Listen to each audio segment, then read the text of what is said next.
আসসালামু আলাইকুম ওয়া রাহমাতুল্লাহি ওয়া বারাকাতুহু। সম্মানিত ভাই বোন, আমরা যদি আমাদের এই জিহ্বাকে আমরা যদি সংযত করতে পারি, তাহলে আমরা অনেক ধরনের পাপ থেকে বেঁচে থাকতে পারবো। আমাদের এই জিহ্বার দ্বারা আমরা অনেক ধরনের পাপ করে থাকি। এই জিহ্বাকে কন্ট্রোল করতে পারলে আমরা আমাদের জীবনে কন্ট্রোল করে, মানুষ দেখতেছে রেখে দে। হ্যাঁ, আরে সবাই ভালো আম্মু, এটাই কও। হাজারো ব্যথা বেদনা।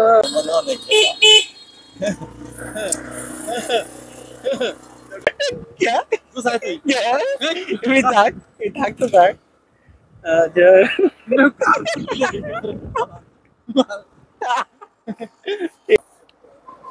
প্রকৃতির একটু বাতাস খেয়ে যাইছিলাম, আমি বাতাস খেয়ে আর গরম। তুই কবি একটু ভিডিও করতে আসছিলাম, ভিডিও এই যে ভিডিওটাই কবি কবি হুন্ডার মধ্যে একটু বাতাস খেয়ে ভিডিও করতে চাইছিলাম, ভিডিও করবার চাইছে, ভিডিও তো করো।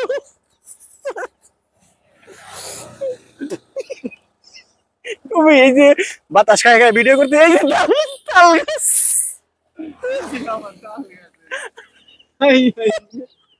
তুই এটা তো তাল গাছে এলাইন দিয়ে করতে, আমি তাল গাছ পুরানো সময় করতাম। দেখ তাল গাছে ডাবার করে না।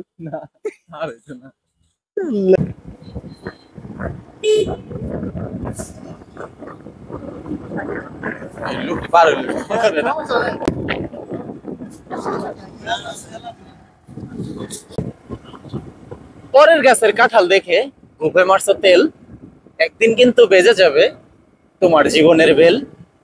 সহায় সম্পত্তি তোমার কিছুই সাথে যাবে না, বৈধভাবে ইনকাম করো, এটাই জীবনের শ্রেয় ভাই। কিছু না। আসসালামু আলাইকুম। হ্যাঁ ভালোই।